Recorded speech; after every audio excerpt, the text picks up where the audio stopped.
Hello and welcome to this week's episode of DADA'S show, coming to you from Boulevard Hotel here in Nairobi. I'm your host, Ashiko Mbune. Now, as our name suggests, the DADA'S show aspires to promote the spirit of sisterhood and solidarity. And we do this by creating an open and a safe platform for women to discuss issues as pertaining to their health and lifestyle, their works, their families, and anything that affects them in one way or another. Now, Breast Cancer Awareness Month is celebrated every single October globally in a bid to create awareness on breast cancer. I'd like us to observe a moment of silence for those who we have lost to breast cancer, most recently Mercy Mweni Melinda, who was one of our guests on DADA'S show in 2022.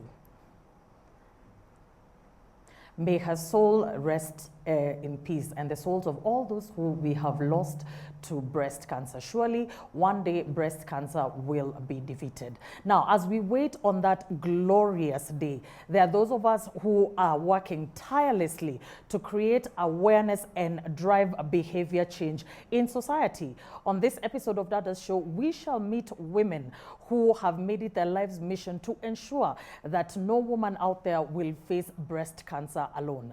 As always, I welcome you at home to take a moment to reach out to us on all our Facebook page at KBC Channel 1 and across all social media platforms. You can also reach me directly at Ashiko, the host, across all social media platforms. We also have good news because we have a newly launched Facebook page at DADA'S Show KBC. We look forward to hearing your stories. We look forward to interacting with you. Give us feedback on this and any other episode that we may have.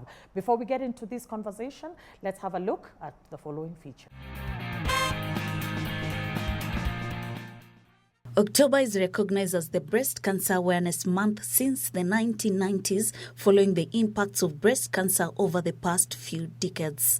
It is referred to as Pink October as people around the world adopt the pink color and display a pink ribbon to raise awareness about breast health. Women are at an increased chance of developing breast cancer at 99%, while only about 1% of men develop the disease. According to WHO, breast cancer is the leading cause of cancer-related deaths among women globally. In 2022, 2.3 women were diagnosed with breast cancer and 660,000 deaths reported globally, with Sub-Saharan Africa contributing 146,130 cases and 71,662 deaths. In Kenya, the cancer burden has been felt among numerous families after their kin have been diagnosed with the disease. It is the leading type of cancer at 16.1%. An estimated 6,799 cases were diagnosed in 2020, with 3,107 reported deaths the same year. The most common cause of death is late diagnosis, as the disease is harder to treat once it has progressed. Regular screening and hospital visit should be encouraged to catch the disease early. Medics have proven that early diagnosis increases the chance of healing among patients. Many cancer patients have been forced to travel abroad, especially to India, to seek treatment and care. This is, however, a costly affair for many Kenyan families reeling under tough economic realities. This year's theme, I quote, "No one should face breast cancer alone," end of quote, emphasizes the need for society, the government, the private sector, and non-governmental organizations to collaborate in the fight against the disease. In Kenya, the Ministry of Health and several private sector players have established cancer care centers where patients can get therapy and treatments at subsidized cost. The choice of treatments for breast cancer in Kenya depends on several factors, including the stage of the cancer, the patient's overall health, and personal preferences. Some of the common treatments are surgery, often done in early stage of breast cancer, radiation therapy, often used after surgery to kill remaining cancer cells and reduce the risk of recurrence. Chemotherapy involves the use of drugs to kill cancer cells throughout the body. Hormone therapy and targeted therapy specifically targets cancer cells while sparing healthy cells. Health CS Deborah Baraza has acknowledged the need to spread awareness to rural areas even as ongoing health insurance reforms continues. For DADA'S show, my name is Miriam Odanga.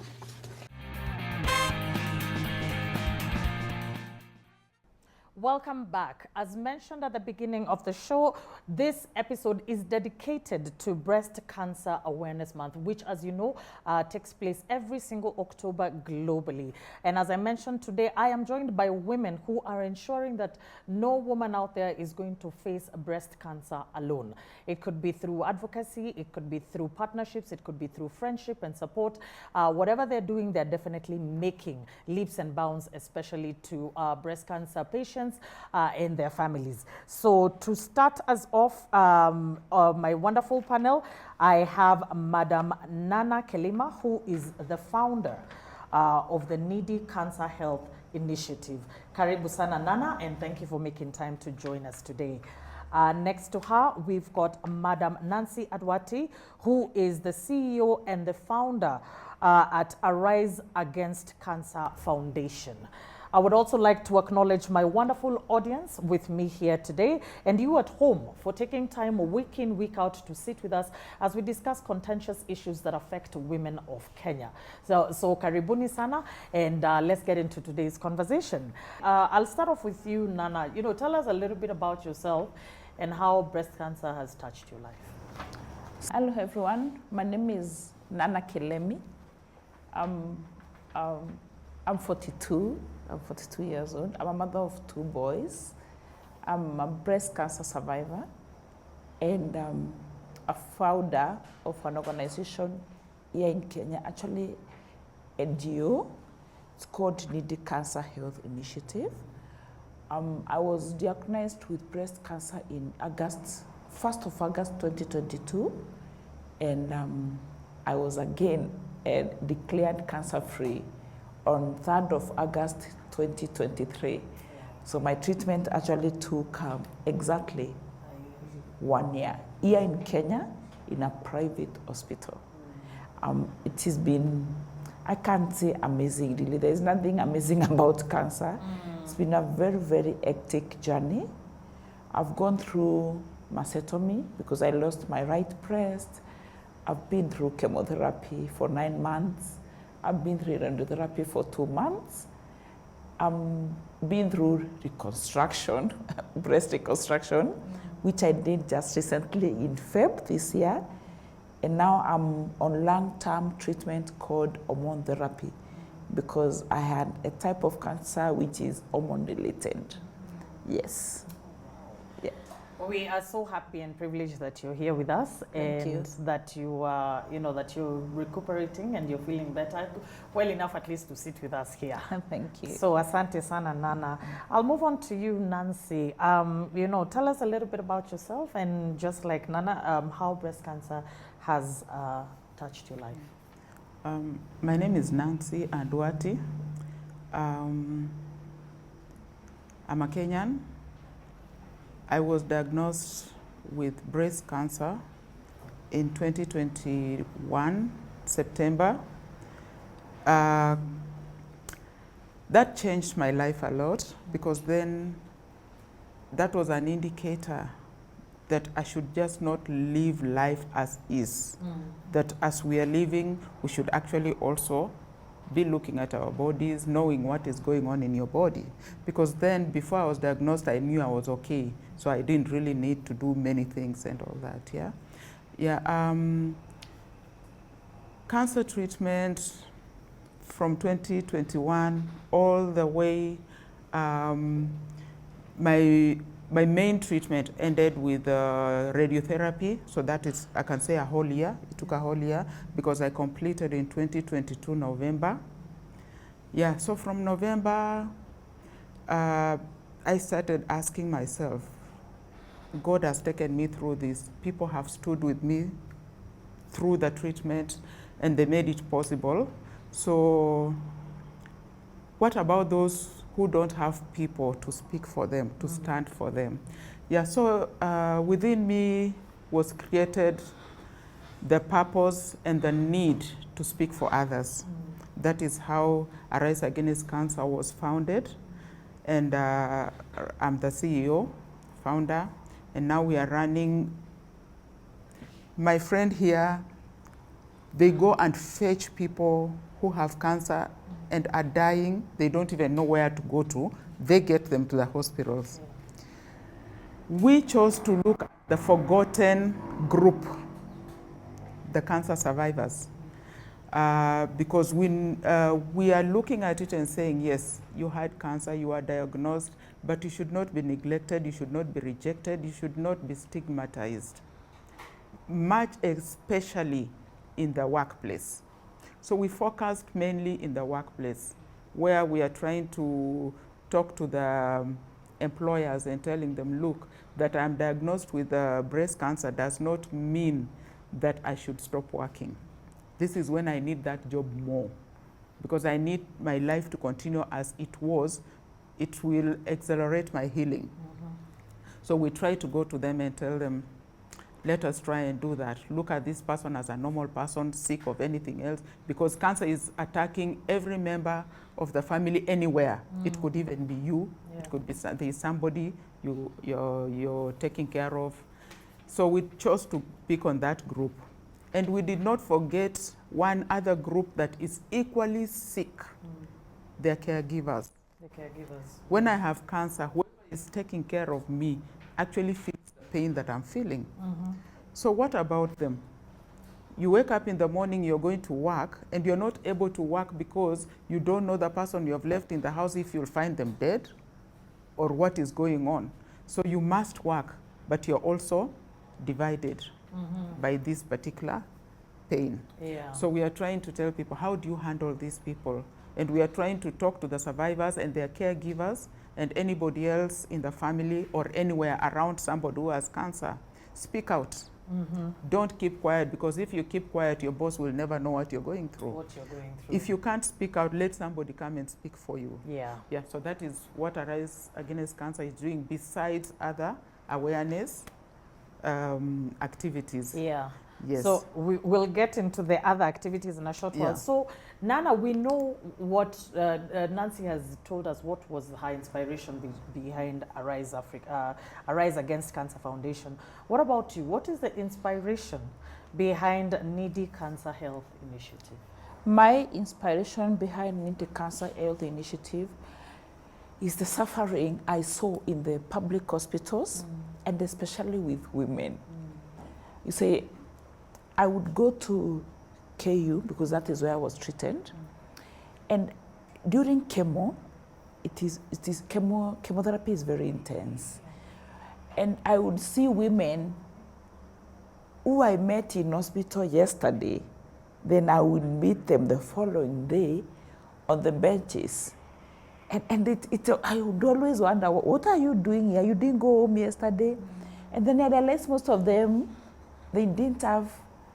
Then, before we shifted now, NHIF gave cancer patients very, very good package for treatment. I am a product of NHIF, and that, for sure, I salute our government. So many people would come, and then they have only paid 500 installment for the month.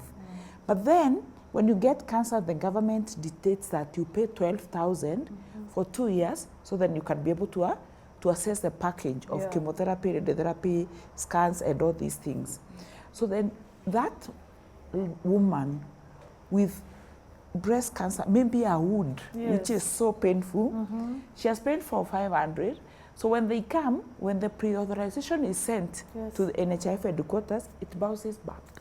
So they can't get assessed treatment. So what happens? That woman, maybe she has been fundraised for fair, most probably by the neighbors or the church. And now she has to wait to get fundraised again to come back, or if these people can be able to fundraise and top up 12,000 so that she can assess. And I was extremely disturbed because I was like, Nana, if you are able if we are really feeling desperate, my siblings, my friends, my community, because I had a very strong support system, but we were so desperate for me to heal. Then I was like, if Nana, you are feeling so desperate, at this good space, what about these people? Exactly. So then I told my friends, you guys, what we do, let us contribute 1,000 bob. And that is what we do up to now. 1,000 bob, pick the most vulnerable cases, we work with the hospitals to give us. And then we pay for them NHIF so that they can at least start treatment. So we started with 14 of my girlfriends in April 2023. So May, we paid for 4. We didn't even pay for 1 because we were like, wow. And I was still healing. Actually, I can't just come from ICU. Then the following month we did 4. The following month we did 11. The other month we did 18, 20. Now we are at 150. Oh, wow. And we've done in a tune of around 1.8. Yes.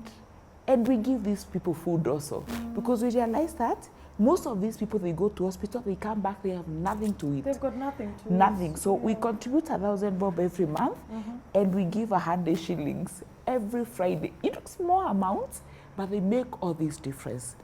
So then organization has grown. Every day we are growing, and we really thank God. It is just local fundraising among us friends. We've not gotten any local donor. And then we are also giving women who have lost their breast prosthesis. There are some women who have benefited here. So in May, we earned a donation from Highland of assistive aids. When I say assistive aids, they are breast prosthesis. The silicone, they know. Silicone costs between 30 to 70,000. One of it. Mastectomy bras cost between 3,000 to 5,000. So our donor from Ireland came with these products worth 10 million. Wow. So around 500 women in Kenya, because we gave them in Meru Hospital, Meru Hospice, Kerogoya District Hospital, Mama Lucy KU, and Bagathi. And it is such an amazing event. This is what we do. And also, these people, we have a survivorship program because now Nana has healed and Nana lost her job. Nancy knows when I say, because we are literally chased by employers. There's a lot of stigma around cancer. So if we take this patient, we take her through all this process, then she's healed. Where does she go? Where does she go? And so, she was retrenched. So we have these small projects of chicken rearing, rabbits, and we find others jobs. So then the entire cycle of livelihood is complete. And it's restored. It's restored. And then we're also doing a lot of chemo prevention measures. Let me not use science names. Preventive in measures. lemon. Preventive measures. We are focused on preventive measures because she will agree with me, 80% of cancers are preventable. You just need to tell people these are the risk factors. Out of these factors, what do you do against? It is the diet, eat this and this. It is alcohol, stop alcohol. It is the exercise you're not doing, do exercise. Adult cancers are 80% hormonal related, and it is the lifestyle. It's the lifestyle. With the exception of children cancers, which are most genetic. But 80% of the cancers we are facing today is lifestyle related. So we are doing a lot of awareness on, because I, as Nana Kilemi, actually, the founder of Nindi Cancer Health Initiative, I'm more interested on the people who are not yet sick. Because then, Ashuka, if all of us get sick, then so what? Then who is going to? Then so what? So, we have Nancy, Nana, another one. All these women getting breast cancer, then so what? So let me ask you a question, Nana, while I still have you on that.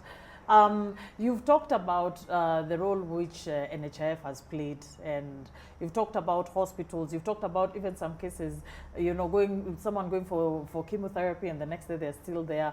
If you had the government's ear today, and I will pose the same question to Nancy, if you had the government's ear today, what would you like to see changed? Where would you like them to step up or change, or where would you even applaud them for what they're doing? Actually, right now, my I will really today want to talk to our president, because there's, right now, let's not lie, the health system in Kenya is a limbo. We don't know where we stand. Because now there's a problem of moving NHIF to, I don't know, I don't know what they are calling it. And it's a real problem.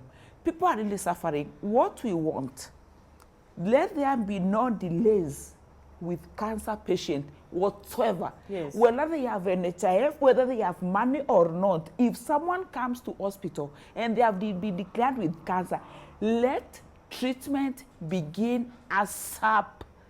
And it is a demand we are making to both private and public hospitals, because it is cancer. Yes. Cancer is not just a disease. It is a disease which is eating up human being cells every day. And this body So the more time is wasted, Yes. the worse it is getting. Number two, when they pay that SHA or whatever, let it be approved immediately. We do not want people to wait for 60 days. I don't know how many days. Let it be approved immediately. Number three, that cover, let it cover everything from A to Z. Yes.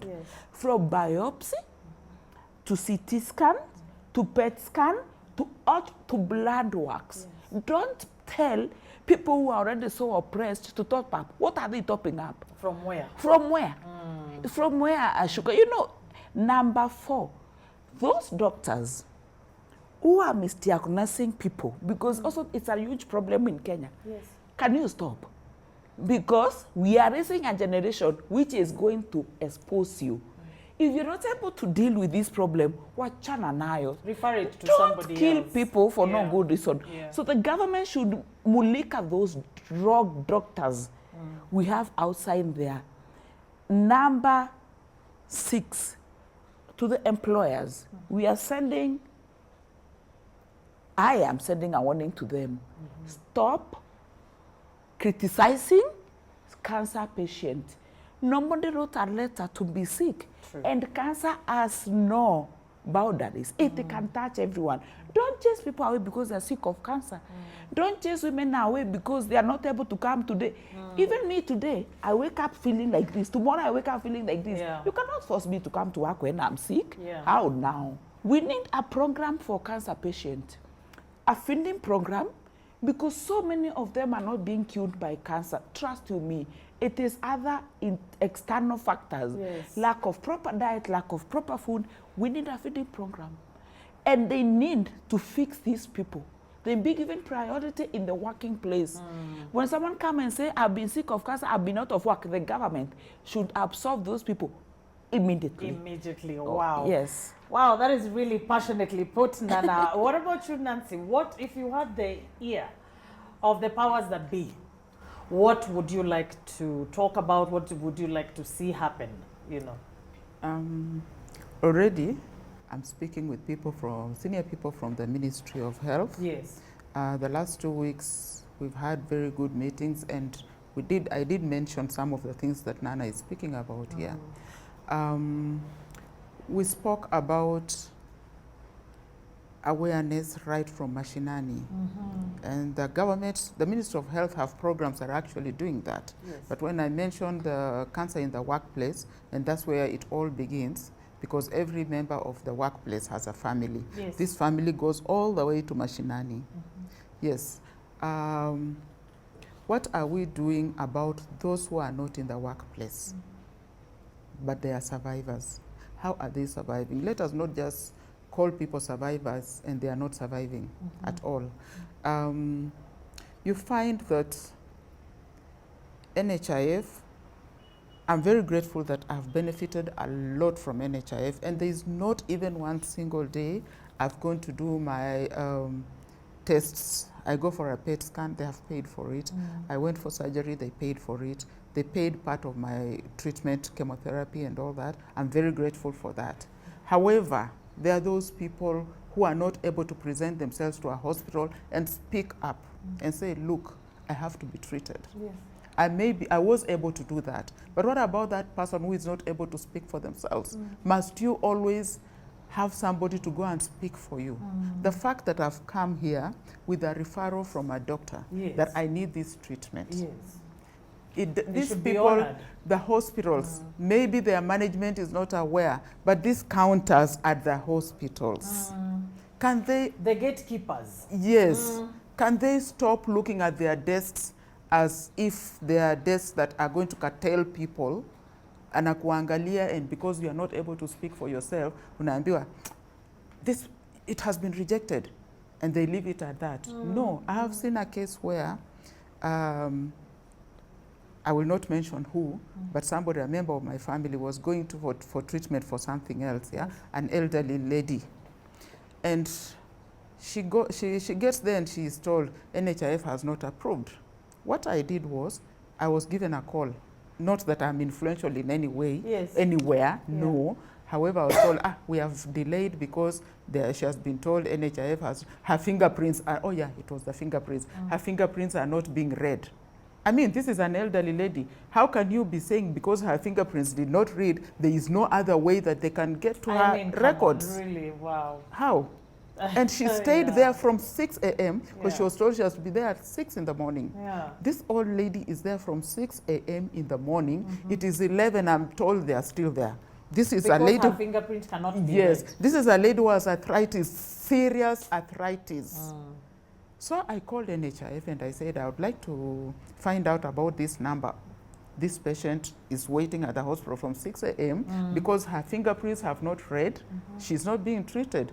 NHIF told me, we can see her records are okay. Yeah. Tell them to use this other method. In Sometimes we might be talking about government, Yes. but it is not about government. It is about these people, the gatekeepers, like you call them, Yes. who are frustrating people out here. The government may not know. If people are tired to be on these desks, they can as well leave other people. Let the survivors go and take care of patients who are similar to You them. know, Nancy, let me interject you a little bit. Doesn't that even trickle down to what you are very passionate about, which is, you know, the behavior, directing the behavior and lack of empathy, and even just training people on you know, on proper etiquette, on how to Yes. deal with people. You know, let's touch on that a little bit, because this is something that this is your wheelhouse. Yeah. What would you like to see society, let's even just say society, envelope, you know, blanket, I mean, church, schools, because there's a lot of discrimination, there's a lot of stereotyping, there's so many things that happen, and people, to be honest, we lack bedside manners when it comes to dealing with, you know, breast cancer, or actually cancer patients, but today's focus is breast cancer. Yeah, so we lack a lot of decorum. What would you like to see happen? Let me start with the workplace, where I expect that in the workplace we have people who have been to school. Yes. They have been trained on customer care, patient. A customer, who is a customer? A customer is my friend, my colleague, my boss. Everybody's a customer around you. So I'm sure that they have been trained on all these etiquette things. Do not look at your colleague has come from hospital, and because maybe you have heard people talking, hey, she has cancer, she has breast cancer. And the moment she's walking into the room, you're all like quiet and you're looking at them and murmuring and all that. That must stop. When I start looking, shedding my hair, Yes. don't look at me, don't stare at me. I come in with a wig and I've not been using wigs. Don't stare at me. If you have something and you need to know, come and talk to me. Come and talk, yeah. Yes, and don't start like, because we also have this, the line managers who will start now stigmatizing you. The fact that because chemotherapy kills your immunity, your whole body now is not yours anymore. So you might wake up one morning and you're not working the way you normally work. Mine is to ask the line managers, because that is the first person before it gets to your employer. How do you handle this person? Yes. Can you sit with this person and say, please, how can we help? How can we reduce your workload? We can deploy you from this very busy desk. You same similar terms, but you can go and work in this lesser. How can we plan your time at work? If you're not, because chemotherapy will have you, we have been there, done that, maybe you want to throw out every time, your body is so tired, you're feeling dizzy, you're feeling that, you're feeling that. If we were listening and someone has suggestions, just before we go on break, how can we implement this? I believe this can be, in the workplace, I believe it can be implemented, because this one person is not going to fail your organization so long as you understand them. You understand that we have this patient now, and we can have these other colleagues to assist in whatever work. This work can be divided among other people. Yes. So I don't think it is anything that is going to cost you to assist this one person in this particular small office or the larger office. Yes. And the other day we had a meeting at the ministry, and one of the doctors, the generals, was like, Nancy, what you're talking about, actually, we're experiencing it in our office. It's not just because of cancer, but we have other people also who have other problems, diabetes, what and what. Every time they're like, I need an off, I seek off, and yeah. So what you're working on is what actually has come to our mind, and it's a big thing. It's actually a big thing, because you fire this person. What happens to their family at home? What happens to her treatment? She needs this job. This is the time when this person needs this job. And while we are still on that, let us also talk about our culture in the homes. Yes. The stigmatization starts in the home. Like you said, somebody has breast cancer, and fulani amerogwa. So you don't go for treatment. You now start going for prayers. And those ones. And you start thinking it's even contagious. And then now Nana gets these people, because they are still consulting these other parts. You find somebody's breast is falling off because they have not even commenced that treatment yet. You know, speaking of Nancy, what would be your thoughts, especially on this, and on when we're talking about behavior, societal behavior towards cancer, very briefly? Now, especially where I come from, it's a myth or a belief that cancer is witchcraft. Cancer is not witchcraft. I'm telling you, and people should stop. People should know that cancer is not witchcraft. Cancer is not a curse, right? Me, I was told when I got cancer that I'm paying for the sins that I have done. People should embrace these women, love them, treat them right, because Nancy will agree with me. Cancer is a disease which craves for love. Oh yes, yeah? So people need to be loved and to be shown a lot of empathy. Yes. Wow. Thank you so much. We are going to take a short break, and then we will come back for the question and answer session. Don't go far away. Hotel Boulevard is your serene sanctuary and getaway. Located along Harry Thuku Road in Nairobi, it is the perfect blend of urban convenience and nature's tranquility. Whether it's dining or a comfortable stay, our al fresco dining restaurant, indoor restaurant, the sports bar, or our serene poolside has what you need.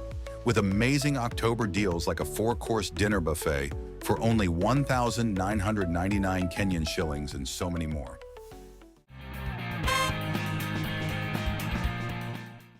Welcome back. If you're just joining us, our conversation today is on breast cancer awareness.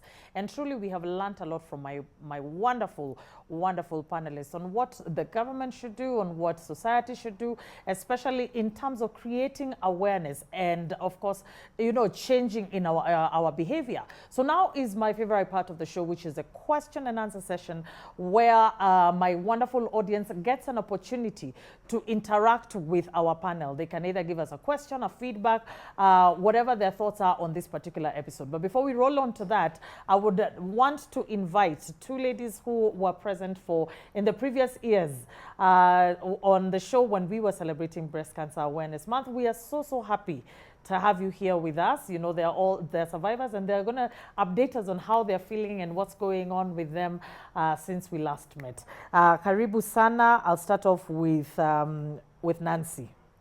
My name is Nancy Awor. I'm a breast cancer survivor since 2016. I've gone all the treatments. I started with surgery, which is mastectomy. One of my breasts was removed. And after the mastectomy, I went through chemotherapy, which was 10 sessions. So after chemotherapy, I stayed a bit, then I went for another test, and then I was confirmed cancer-free. That one was after 1 year. Yes. 2016 up to now is Many years. 7 years, 7 years. down the line, and I'm doing good. As per cancer patients, the way I lost my breast, unapata mtu anakuita mama wa kansa ama mama wa matiti moja. So if you hear that, you feel it's not so good for us.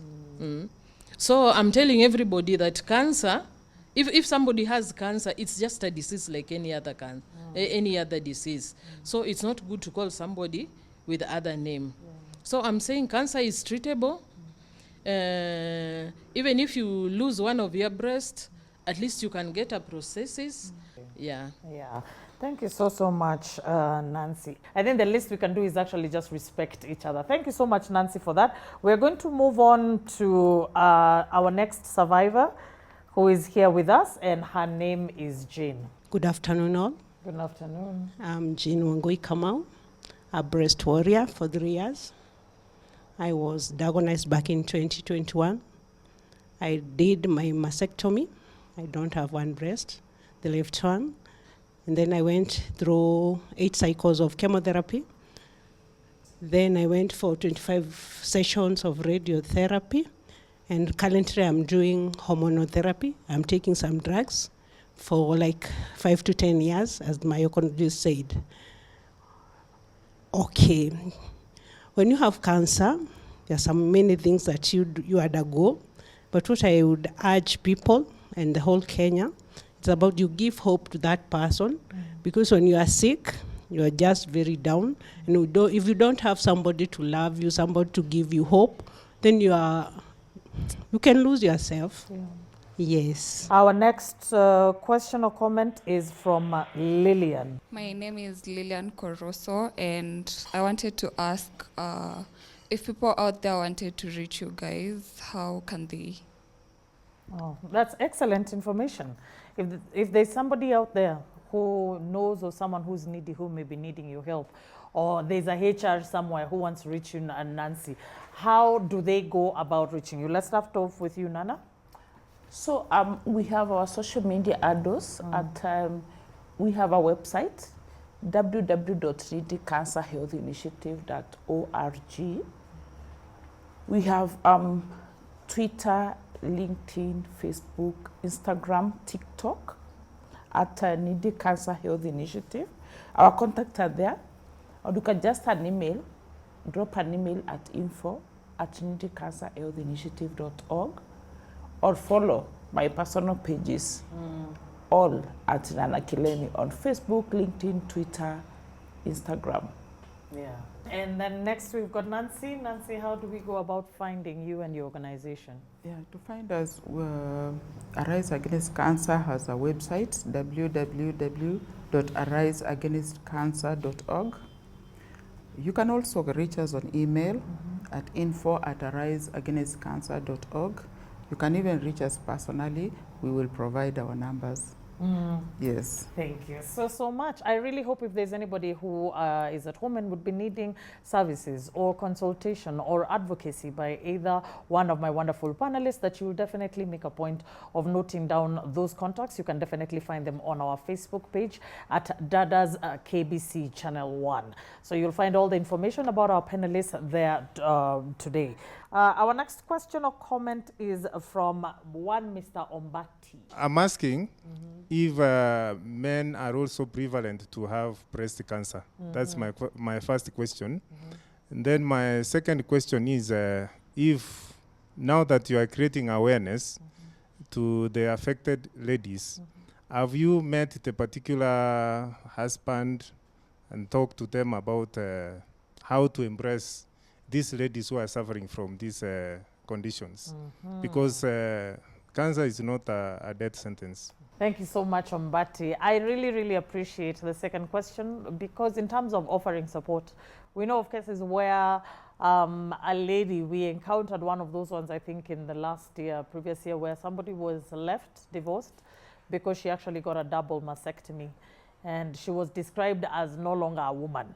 because she does not have breasts, which is very, very unfortunate. As nuclear as it gets, how can husbands, fathers, brothers offer support to their female relatives and spouses?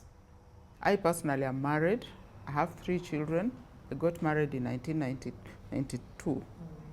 So my husband stood with me all the way from diagnosis up to today. He's still with me. He's even treated me better than he ever treated me. My husband is called David, and I say thank you very much. And I would like to talk to other spouses too. When your wife is sick, whether cancer, breast cancer, ovarian cancer, we have all sorts of cervical cancer, all those that touch on our body and where the man loves most. Don't run away from this woman. This is the time she needs you more. This is the time she needs you more. Just be patient with them, walk with them as they do undertake the treatment. It has not reduced you as a man. So it has only reduced her as a woman, not you as a man. So you can still be able to be strong and walk with her all through. My husband has walked with me, so I know that you can also, as a man, do that. And it does not just go to men or husbands, but it also goes to women. Prostate cancer, you might find that a man's manhood goes. Do you run away? I know that women don't run away from these men. So why would a man think of running away from the wife who might only lose a breast? I mean, she's still alive. What is the breast? And on the part of nutrition, I would like to speak to it on my as my personal journey. Yes, please. Because I'm not a nutritionist, but I can speak about and what I tell other people who come to me and they have somebody who has cancer or has just been diagnosed and are asking about what do they eat? They are not eating. You know, when you start chemotherapy, that is the time your tongue refuses to smell even the ugali and anamamuluya. I was talking to all my food and I was telling them, look, I know how you taste. I know how you smell. Chemotherapy will not tell me that you're tasting any different. I would actually eat and swallow with water. Because one, I tell people, when you're on chemotherapy, the moment you stop eating, you will die. That is it, you will die. So eat. And in my case, you can find that I'm not supposed to eat chips, but I ate. Because I know that my body needs energy at that time. So what happens if you are in a position to order out? Order for this person. Let them eat what they are able to eat.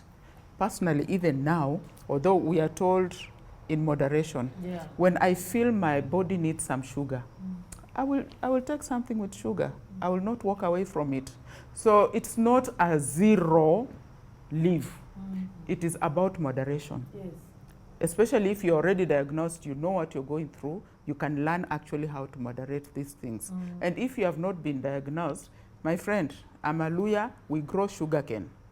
Tunachew sugarcane, tunakula sukari kwa chai. Tunachew sugarcane, tunakunywa sukari. You know, that is the time now you stop and think, what am I overdoing? What am I overdoing? It is a personal decision. A doctor will not follow you everywhere. A nutritionist will not follow you everywhere. If you choose to drink and kill yourself, do, because no one is going to follow you everywhere. It's a personal decision. What do you want for yourself? You know, when the moment you are diagnosed, you go into fast forward drive. You're Googling, you're doing what you do. So I came to learn that actually men get breast cancer. And they too are treated. Although I think the rates are not as high as the breast for women. So it's still not something talked about at large, but it is something worth watching and listening and getting to know. If a man gets breast cancer, what do they do? Who do they go to? It's always important that also a man, if you see anything different in your breast, just go to a doctor and find out what is happening to me, because it's something that everybody is not talking about. We will take our final question of the show, which is from Anne. My question is to the panelists. How did you know you had breast cancer? Like, what were the symptoms? That's an excellent question. What about for your cases? What was the telltale signs that told you, prompted you to say, wacha niende kwa daktari tafadhali? For me, I had a lump. I felt a lump on my right breast.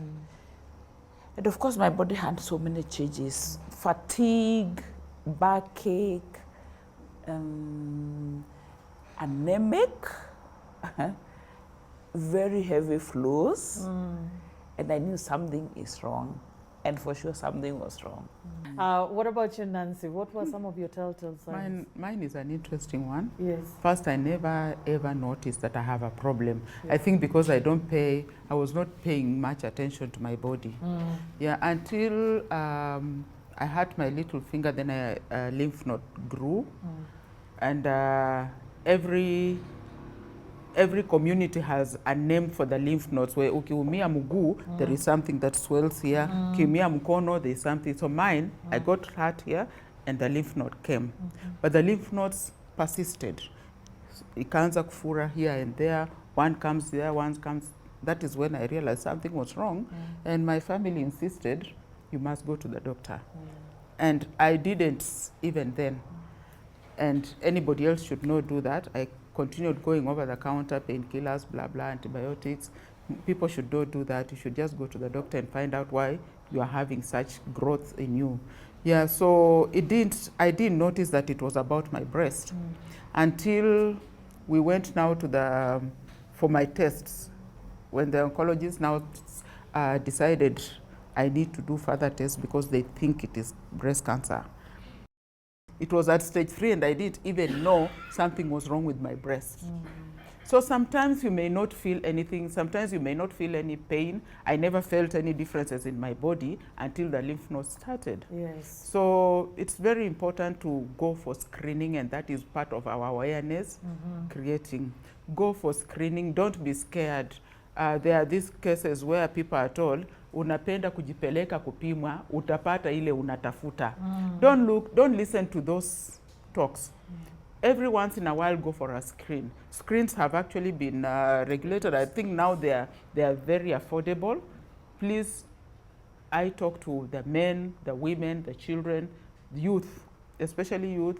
Go for your test so that you don't get your cancer growing and it goes overboard when you're still in that. I feel very sad when I go to the oncologist and you find very young kids and you're asking, so why am I even crying, complaining, and look at this young person here, they're having this problem. I already have my children. This one is a young person, this is a small kid, and they're here, the oncologists, they have cancer. So let us not wait until it is too late. Please go for screening. If you do not have that money, go to a public hospital and you say, you demand you want to be screened. Because the ministry, actually there are some hospitals that should be able to screen you at no cost at all. No cost, yeah. Yeah, because cancer is a global issue now. Thank you so much, Nancy. And I think that's even the message for us today in terms of observing and in honor of the Breast Cancer Awareness Month. I urge you all at home, go for the screening. It's better to know than to live it's called blissful ignorance and only find out when it's so late. I'll give Nana an opportunity to give us a parting shot, and then we will call it a day. Okay, thank you so much. My parting shot, and especially to women, because this is Breast Cancer Awareness Month, go for mammogram if you are 35 years and above. If you are 35 years and below, go for ultrasound. It is only once a year.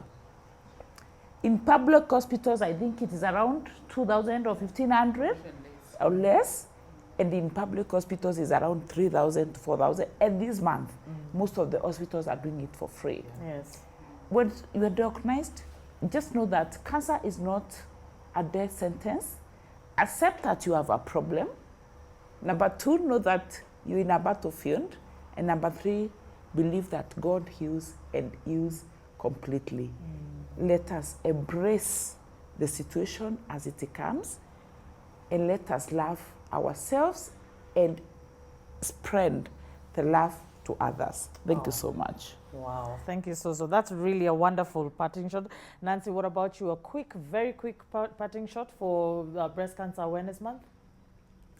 Please go and be screened. Be screened. Be screened and be screened. That is all I can say, because once you are screened, then you may not go into a very long journey of treatment.